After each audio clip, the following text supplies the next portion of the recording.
there's not making sense from over there at the moment. Something's Yeah, I think we might have a bad garbled connection. Mindy left the room. I don't know if she's...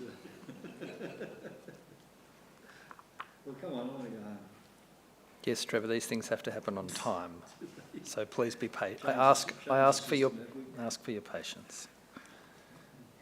Well, good evening and welcome to East Gippsland Shire Council's meeting of Tuesday, the 4th of June, 2024.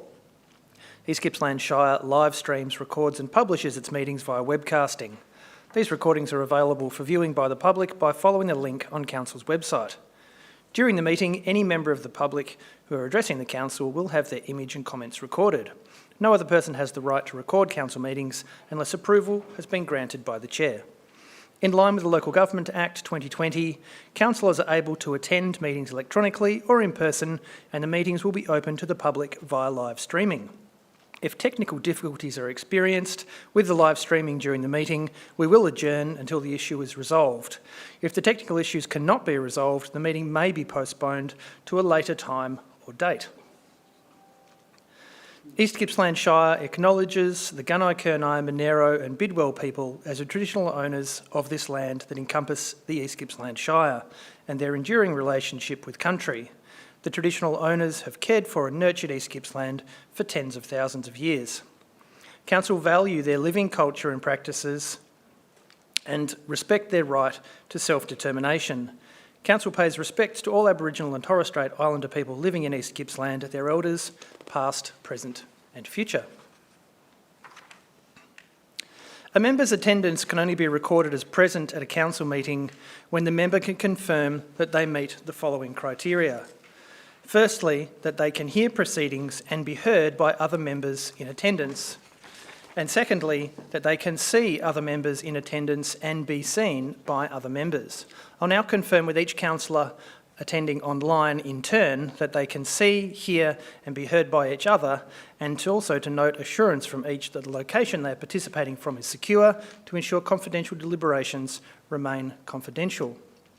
I note we have 5 of our 9 councillors online this evening. Welcome to you all. Councillor Reeves, can you see and hear us?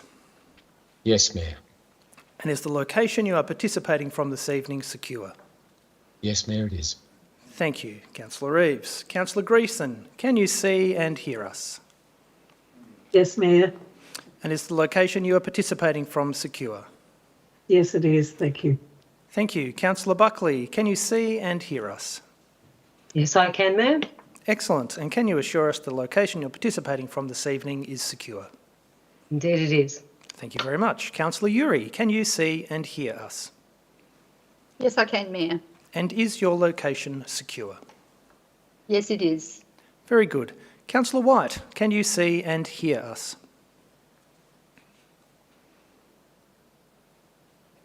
Yeah, my mistake, microphone off, but I can hear and see you. Thank you very much, John. And is the location you're participating from this evening secure? Yes, it absolutely is. Thank you very much. Thank you, councillors. Agenda item 1.2 is apologies. CEO, I don't believe there are any apologies for this evening's meeting. Very good. Agenda item 1.3 is declarations of conflict of interest. I now call for any declarations of conflict of interest from staff or councillors and any matters to be considered this evening. No, I see no declarations. Agenda item 1.4 is confirmation of minutes. Could I please have a mover that the minutes of the previous meeting are an accurate reflection of that meeting? Thank you, Councillor Stowe. Seconded, Councillor Allen. Would anybody like to speak to the motion? Councillor Stowe? Councillor Allen? Anybody else like to speak for or against the motion? No, in which case, Councillor Buckley?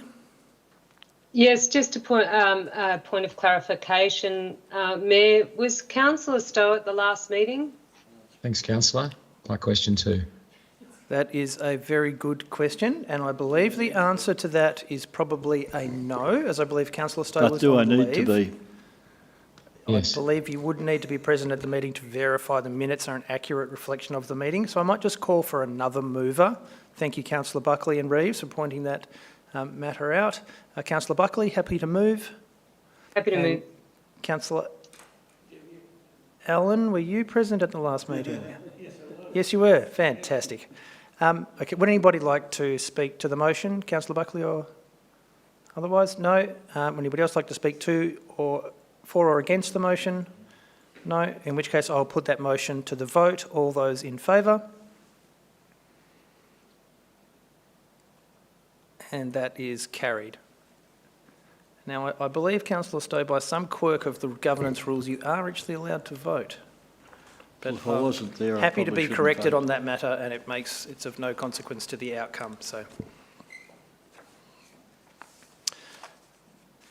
thank you, councillors. That moves us to the next meeting of council, which is scheduled to occur on Tuesday, the 25th of June 2024 at the Corporate Centre at 237 Main Street, Bairnsdale, commencing at 6 p.m.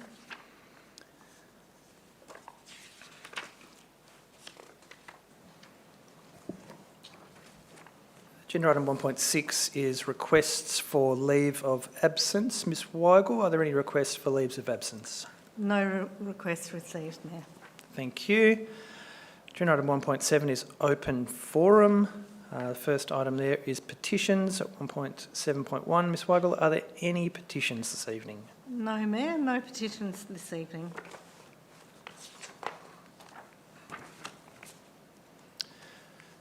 Agenda item 1.7.2 is questions of council. Ms Weigel, are there any questions of council this evening? We have no questions of council this evening, Mayor. And 1.7.3 is public submissions. Do we have any public submissions? We have no public submissions this evening, Mayor. Very good, thank you. Agenda item 1.8 is items for tabling. Thank you, Mayor. No items for tabling this evening. Agenda item number 2 is notices of motion. Do we have any notices of motion this evening? No, Mayor, we've received no notices of motion. Item number 3 is deferred business. Thank you, Mayor. No deferred business this evening. Agenda number 4 is councillor and delegate reports. Councillors, as previously resolved, I encourage you to submit your reports to be included in the minutes of this meeting within the agenda for the next meeting.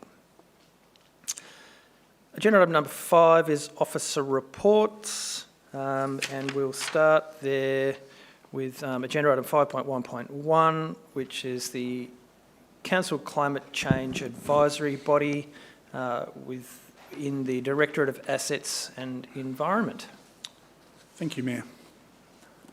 So, councillors, before you is a report that provides information about the potential benefits and costs associated with establishing a climate change advisory body, and that was in response to a notice of motion from November last year. That notice of motion asked officers to look at the costs and benefits of climate change advisory body and set out a number of things that climate change advisory body potentially could look at. Councillors, we have stepped through that. We considered that request really carefully. In fact, the officers started by actually trying to frame up what a climate change advisory body would look like, started drafting terms of references, etc. But what became apparent to us was there would be a significant amount of work associated with the establishment and operation of that committee. And in fact, many of the things that the officers already had in place to a large extent addressed a number of the objectives that sat behind the request in the notice of motion. And so, in particular, one of the things that this report seeks to do is set out what some of those things are for councillors' information. And importantly, we do have a range of things in place where council officers are engaging with external parties in relation to advice on climate change, but also community views around climate change. In the last week, we've had 2 significant events looking at the opportunities from an economic perspective around climate change. With one where there were 400 school children at an event last week around that. So that was really great. Given the nature of that, officers have present a recommendation that says that, that you note the information there about the costs and benefits. But at this time, really, we will, officers are suggesting that we continue to really focus on engaging through those range of networks, etc., that are already in place, and those that we will establish from time to time for new projects. So, for example, we have the climate risk assessment project, and there's significant engagement associated with that, funded under the Disaster Ready Fund. That will be another opportunity to work through with the community many of these issues. But picking up a number of the matters that councillors raised as of concern, what's proposed is then that we also then report back to council on a regular basis, both about the climate change actions, but also about the information that's coming through a number of these forums. And so, councillors, you have in front of you recommendation from officers. What I would just note is that there is a minor clarification to that recommendation that was published in the agenda that I would like to make after conversations with a number of the councillors. So firstly, it's shown on the screen. I draw your attention to the highlighted parts, the key piece being setting a frequency for that reporting, so quarterly reporting, and secondly, just making clear that a link between item 3C and linking back up to item 2B, where we talk about officers continuing to establish relevant forums where that's required for specific projects, and also the engagement in the range of other forums and so on. So I just draw to your attention those minor changes to the officer recommendation. So, councillors, before I use the recommendation, I've got Nathan Mazurka with me this evening to assist with any questions that you might have. Thank you, Mayor. Thank you, Mr McConnell. Councillors, are there any questions? Councillor Buckley, please go ahead. Yeah, thank you very much. My question is, it's a question around being financially responsible with ratepayer money. I'm just wondering how much it will cost in time and also in money to be able to provide information on a quarterly basis for reports, etc. Thank you, Councillor Buckley. It's a good question. We've not yet prepared the report, so we are estimating. So I'll just put that caveat across this, that as we step through the preparation of the report, we'll learn more about exactly how long. We do expect the report to take several days each quarter to pull that together, and then obviously there's time bringing that through briefings and meeting, etc. But what's important in this is, as we step through this, the view was that was a far more cost-effective means of responding to some of the objectives that are set out there in the notice of motion originally. So particularly about making sure that there's transparency about the work that council is doing in relation to climate change, and also that there is information being shared with the councillor group, not just with officers, about what's coming out from the various forums that we're involved in. So we expect it to be several days' work for each report, and that on our assessment was a more cost-effective way to meet the objectives of the original motion. Thank you. Thank you, Mr McConnell. Councillors, are there any further questions of officers in relation to the report? Yes, Mayor. Just one further clarification. So, is it possible to have a ballpoint figure of the actual financial cost? So, I understand the importance of bringing the report, but I'm keen to understand what the actual cost this would be to the budget per se, or if nothing at all, or more so, I suppose it would be the cost around officers' time, which would be relevant to our expenditure for salaries, etc. Is there any information on that? So thank you, Councillor Buckley.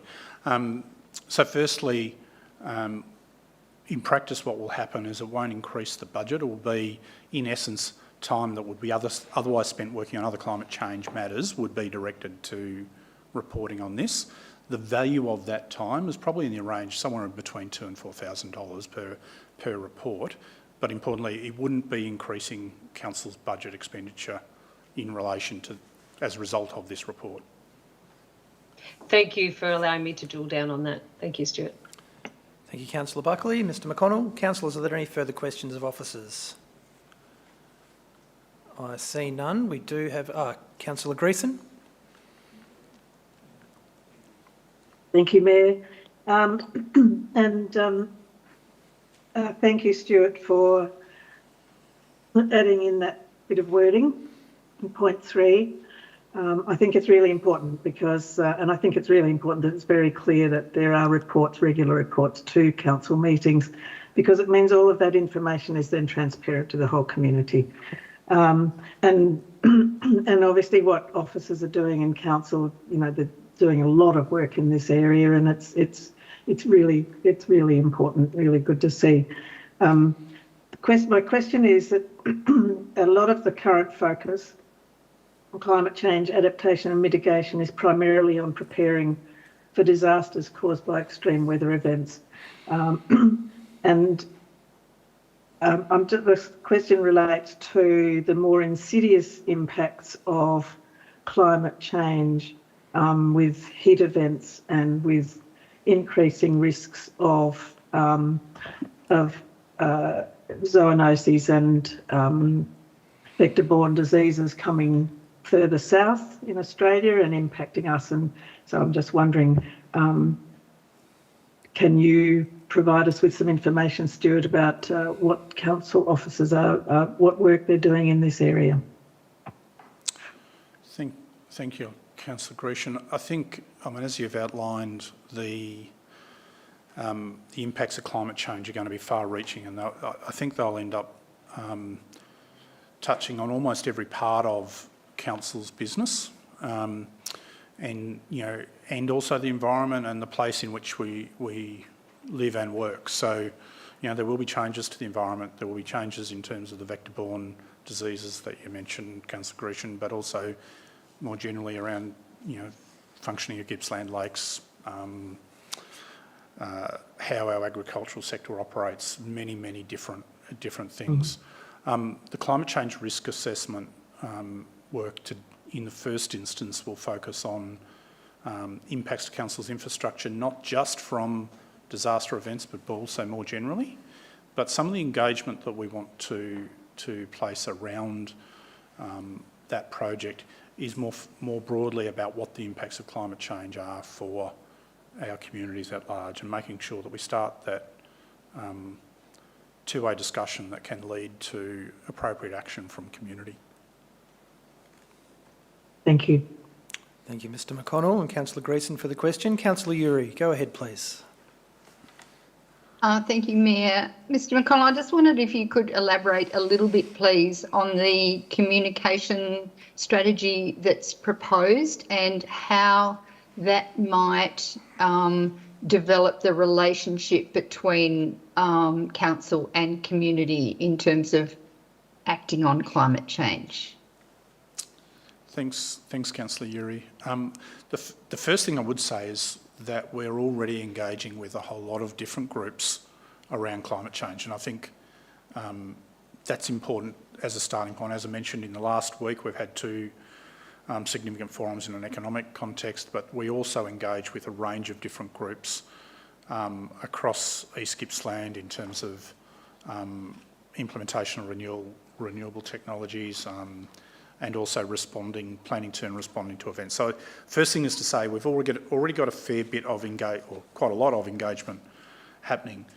The conversation that we really want to seek through the engagement element of the Disaster Ready funded project is a broader conversation with community in a way in which together we explore what the challenges there are with climate change. It's a two-way conversation, and importantly, it's a conversation that hopefully will enable that to be with people who probably haven't spent a lot of time thinking about climate change so far.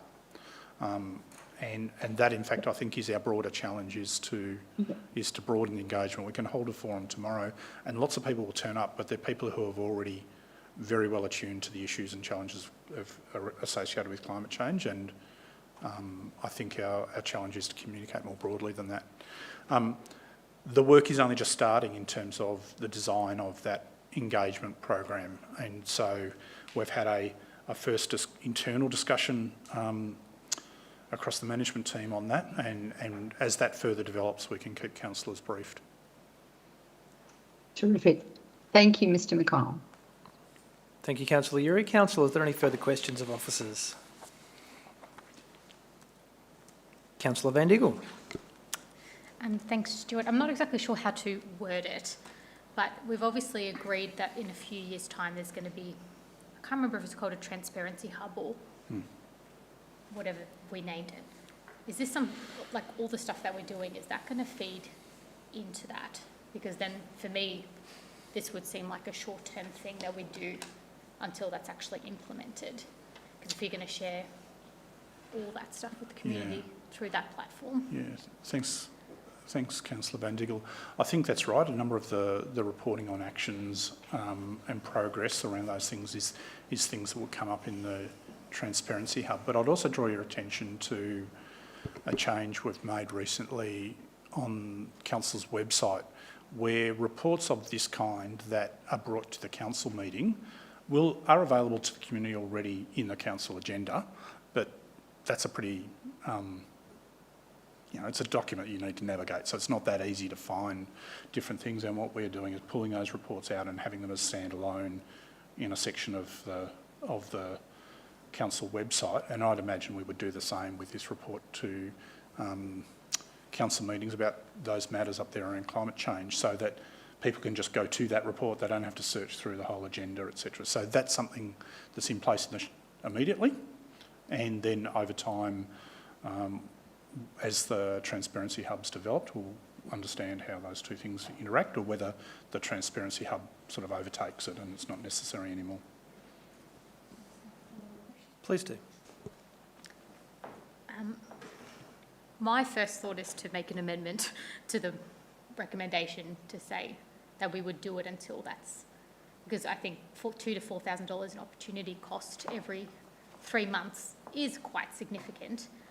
I know that changing the motion now is hard, but could the council at the time also then decide that they no longer require those quarterly reports once that Transparency Hub is established? Thanks, Councillor Van Diggle. As with any council motion, at a different time, a council can make a different, with any council resolution, a council at a time can make a different resolution that takes us in a different direction, or ceases a piece of work or adds to it. So that's a matter that can be considered by the council at that time. Could I suggest, Councillor Van Diggle, you might want to consider that it would probably be more appropriate to undertake that review process once those other transparency measures were in place, so an evaluation could be made in earnest rather than at this point. Yes, but would we put that as part of the conditions of this recommendation, is I guess where my thoughts were going. Maybe Mr McConnell could clarify for us all that would be something that the officers would undertake in due course as that became an opportunity.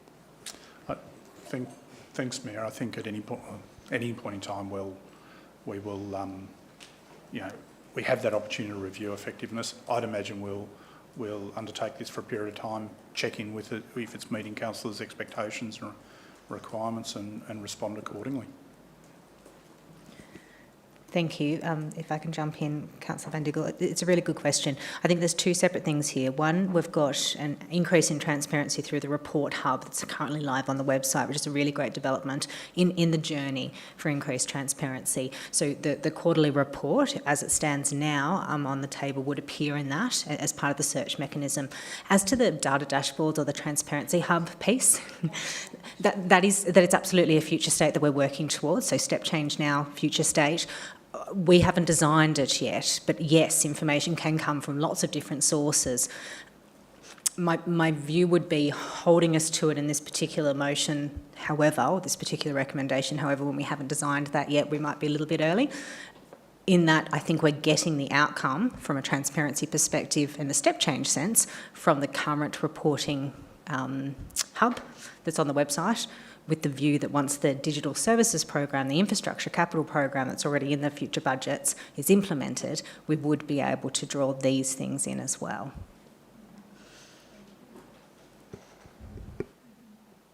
Councillor Uri, I see you have a question. Please go ahead. Thank you, Mayor. I was just going to move the motion if we'd finished asking questions.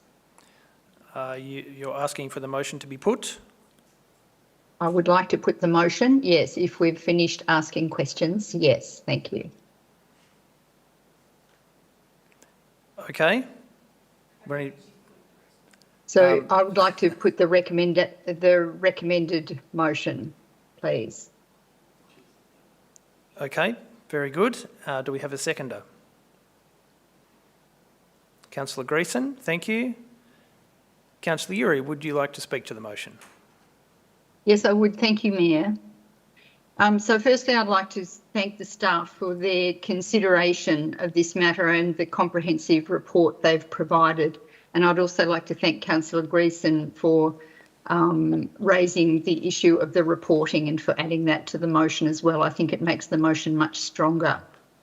So the reason why we're considering this evening, as Mr McConnell pointed out, is because it's a result of a notice of motion which I put to council. Just to remind councillors that that was happening at the time when we were hearing from a group in the community who were asking us quite strongly to declare a climate emergency and to act with the sort of urgency that an emergency situation requires. I've spoken to a number of these people who presented to us around that time in the last couple of weeks to see what they feel about this report to council.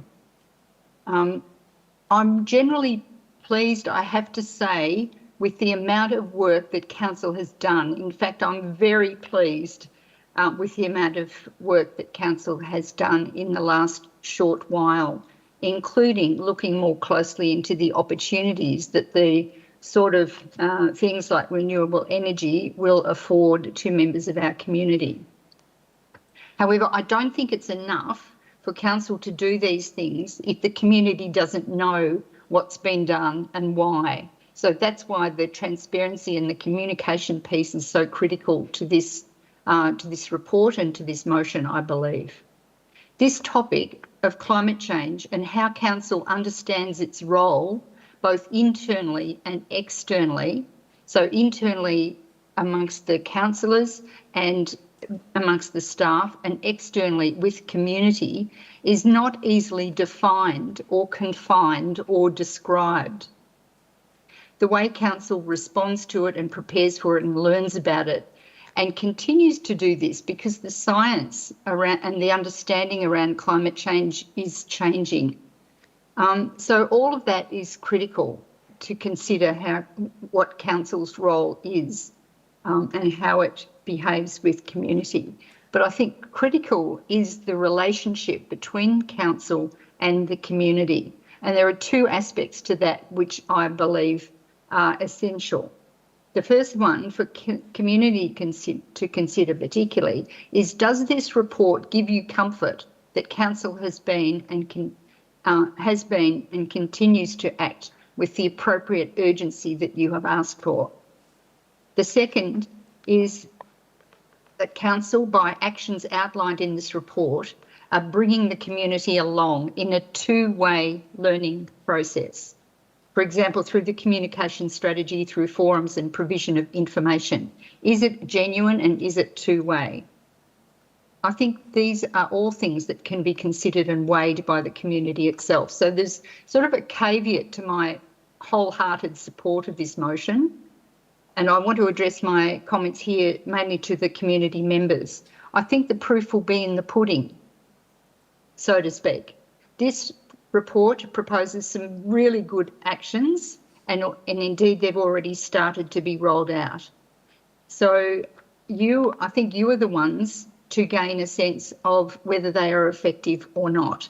And I invite any future council and the members of the community to come back to us if you think that these proposals haven't hit the mark, or indeed they're rolling out in a way that doesn't bring the community along with council. I would invite any future council to review this motion if it passes, and to consider an advisory board to council.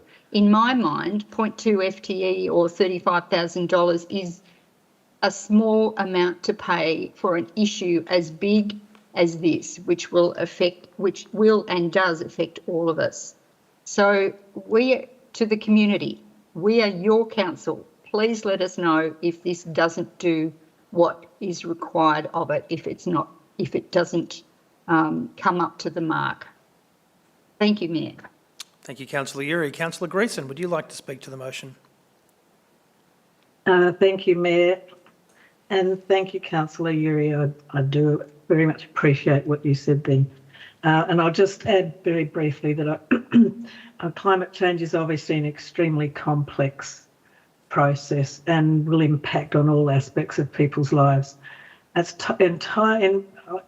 From what I've read, I believe it's entirely feasible to adapt and mitigate risks, and council can make an enormous difference to how community can prepare and respond in a really positive way.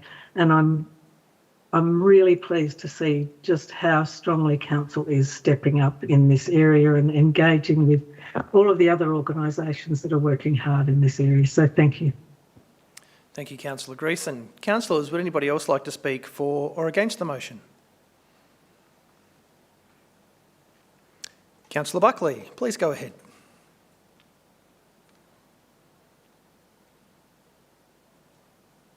Thank you, Mayor. So, being fiscally responsible with ratepayers' money is paramount, and especially in the context of reports. Every dollar spent needs to be allocated wisely and considered both short-term needs and long-term sustainability, considering both those. Investing in adaptation measures for environmental events is crucial for the well-being of communities and environment. However, these investments must be carefully evaluated to ensure maximum effectiveness and efficiency, especially where our capital works projects are built and how they are built. Being fiscally responsible with ratepayers' money is not just about balancing budgets, it's about safeguarding for future generations to come. By prioritising investments that align with reports and exercising prudent financial management, communities can navigate the challenges of nature while ensuring a sustainable and prosperous future. So I do have a little bit of apprehension in regards to the amount of money that this motion that is being put forward by Councillor Uri and Councillor Greason. I think that that there are many ways that we can be focusing our decision-making processes on responsible projects, and I think that I, like many other people in our community, need to know more about what if any, impacts climate change will have for our region, and these reports will help us understand that. I look forward to seeing the Transparency Hub so that we can streamline the process and mitigate some of the financial impost. So I will support this motion at this time and hope that it actually provides the fruit that we're seeking. Thank you. Thank you, Councillor Buckley. Councillors, would anybody else like to speak for or against the motion? Please go ahead, Councillor Reeves. Thanks, Mayor, and thanks, councillors. I think there's been some great points raised this evening, and I do have some concerns about the creeping busy work that could be a burden to officers through the generation of reports that may not be particularly well valued. But I do think that this is a report or reporting that will be valued. I think that the work that council does needs to be shared, and certainly in my time, I've seen a range of reports that have initially I thought this is a quite burdensome on officers, but they become much more streamlined. And I think as this reporting process progresses, it will become embedded in the way officers do things. So there's excellent programs such as OneNote. I'm not telling officers how to do their work, but that can generate these reports very, very quickly and easily. We've seen every council report that comes to us has a consideration of climate change, and that's something that's only happened in the last couple of councils. So that means that every time a council officer is developing a report or developing a consideration for us as councillors, they're considering climate change impacts. And that's the sort of thing that can be grown into reporting on a quarterly basis. So I think that they're fair concerns that are raised, but I think that the officers will be able to manage that and provide timely reports that are really well valued. And I think it's a great investment, not a cost actually, over the life of what we're proposing. So very happy to support what's proposed. Thank you, Councillor Reeves. Councillors, would anybody else like to speak for or against the motion? In which case I'll put the motion to the vote. All those in favour? And that is passed unanimously, CEO. Thank you, councillors. We'll now move on to agenda item 5.1.2, which is addition of roads to Council's Register of Public Roads. And I believe this is also within the Assets and Environment Directorate. Mr McConnell, thank you. Thank you, Mayor and councillors. Before you use a report outlining a recommendation to add a number of roads to Council's Register of Public Roads, we bring a report such as this to you from time to time based on roads that meet the criteria for inclusion, such as they're servicing a principal place of residence, they are properly formed and meet the standards for a road and can be maintained. Sometimes they come from review of our records, and sometimes they come from requests from the community. So there was, as you can see there in the report, there were 5 roads that were identified. Each of those has been assessed, and the recommendation is, council, that you declare those, the relevant sections of those roads, because in many cases it's an extension of the area that's included on the road register, that you declare those to be public roads and to be added to council's Register of Public Roads. So the information is there before you, councillors, and happy to take any questions. Paul, our Manager of Civil Infrastructure, Paul Rooney, is online to assist if there's any specific queries about the roads that are proposed for inclusion. Thank you. Thank you, Mr McConnell, and welcome, Mr Rooney. Councillors, are there any questions of clarification of officers? No, I see none, in which case there is a recommendation in the report. Councillor Allen, happy to move that, and seconded by Councillor White. Councillor Allen, would you like to speak to the motion? There's not much to say. I think it's a minimal increase in the cost of our road maintenance, and some of it was already being done on those roads. So I think it's just formalising things, really. Thank you, Councillor Allen. Councillor White, would you like to speak to the motion? Thank you, Mayor. I'm particularly supportive of this because Chillers Road there at Wyong was actually the topic of a lot of discussion from the people who have property along there, and they were most concerned about the state of that road. So I encourage this because those people will be eternally grateful for now getting on the register, and therefore it'll get regular maintenance. So I'm happy to support this. And but just it's hard. I should have asked the question before, but Paul, do you mind telling me Cobblers Creek Road is actually bitumen, and I'm surprised it was never a road. So is that because of a subdivision or something like that? Just let me go. Thank you, Councillor, and through the Chair. So Cobblers itself, just going to get down. I think Cobblers was actually one of those roads that's sealed, but just missed actually being put on the road register. So you might say it was one of those that slipped through the cracks, to be honest.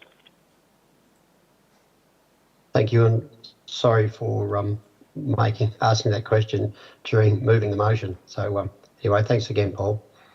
It's okay. Thank you, John. Councillors, would anybody else like to speak for or against the motion?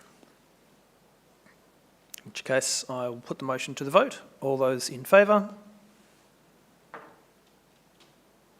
And that is passed unanimously. Thank you, councillors. We'll now move to agenda item 5.2.1, which is the Agricultural Sector Advisory Committee membership term extension request within the Place and Community Directorate. Thank you, Kath. Thank you, Mayor and councillors. Today before you is a report from the team and the officers asking for a request to the extension of the committee members from the Agricultural Sector Advisory Committee. The reason this is before you today is because the election period for the local government elections is between September and October this year.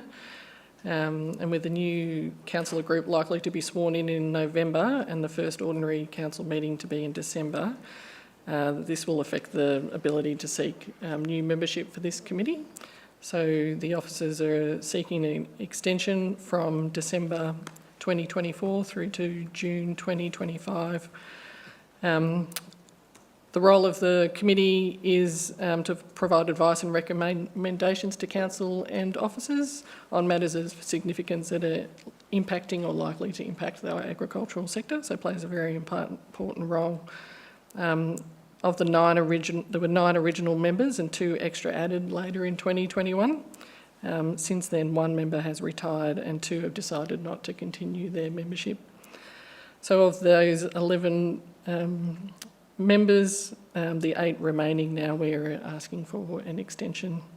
The officers have put forward a recommendation asking for that 6-month extension and asking that Council delegates the authority to the CEO to advise that membership. Thank you, Kath. Councillors, are there any questions around that matter? Councillor Buckley, please go ahead. Yes, thank you. I'll just run this through you, Mayor. Is it appropriate to ask the question, exactly how much does the agricultural sector contribute to the East Gippsland's economy? Do we know the figures on that? I'm just interested in an answer for my response. Sorry, I'm not quite sure how that relates to the matter in front of us. I'm happy for officers to tender a response if they have one to hand. Mayor, through you, we need to take on notice the specific number. It is, in terms of economic output, it's a significant, it's one of the most significant sectors. But there are other sectors that, for example, are higher employers, so it depends on how you measure it too.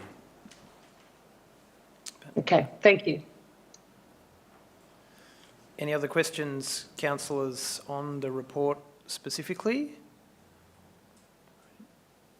No, I see none. There is a recommendation. Councillor Reeves, are you moving that? Thank you very much. Happy to move it. Councillor White to second. Would you like to speak to that, Mark? Thanks. I'm very happy to support this motion for the reasons that are provided in the report. But moreover, this is an excellent group of highly talented and skilled specialists in this area, and to maintain their contribution to the Shire is really, really important. So for those reasons and many others, very happy to support this. Thank you, Councillor Reeves. Councillor White, would you like to speak to the motion? Yes, thank you, Mayor. Pretty much echoing what Councillor Reeves has said, but also to add, these are a group of very talented people, but the fact is that they give of their time freely. Like, they're volunteers for this to support their fellow members of agriculture, and I congratulate them on the fact that they are prepared to give up so much time and put a lot of effort into each of the meetings, particularly as from time to time, an individual amongst them is asked to give a verbal report, often with a slideshow, and it's incredible the work that they do. So I congratulate them. Thank you. Thank you, Councillor White. Councillors, would anybody else like to speak for or against the motion?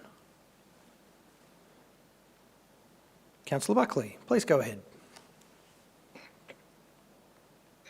Yeah, thank you. I too would like to thank the committee members for their dedication and input to ensure the purpose and committee's charter is fulfilled. I think that acknowledgement of what they do is really important, and I think the reasons why is because the agricultural sector is vital for numerous reasons.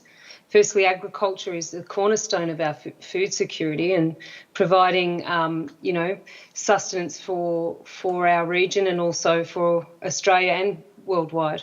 So ensuring that success means safeguarding the processes around that, and I think the Agricultural Committee have been able to really serve a purpose to support the farmers and the related industries, and being hand in glove with local government, we can support each other to stimulate economic growth, create jobs and bolster the local economy. So I fully support this, and I acknowledge that Councillor White and myself are both farmers, so we probably have a vested interest in seeing this sector prosper. So I think this is one of the most important committees that we, not the most, but a very important one that we have and that we deal with in our Shire. So I fully support the motion. Thank you, Councillor Buckley. Would anybody else like to speak for or against the motion? In that case, I'm happy to put the motion to the vote. All those in favour? And that again is carried unanimously, CEO. Thank you, councillors. We'll now move to agenda item number 6, which is urgent business. CEO, is there any urgent business? Thank you, Mayor. I've received no urgent business. Which moves us to agenda item number 7, which is confidential business. Is there any confidential business in this evening's meeting? Thank you, Mayor. This evening we have no confidential business. Very good, which brings us to the last agenda item, which isn't even numbered. It is simply titled Meeting Closed. At which point I will close the meeting tonight. Thank you, councillors, for your participation, anybody watching online and everybody who has been a part of this meeting. It is now 6:47 and I'll declare the meeting closed. Thank you and good night. Good night, Thank Mayor. you. Good night. Thanks, councillors and officers. Bye now. Thanks, everybody. Good night. Is that rude in...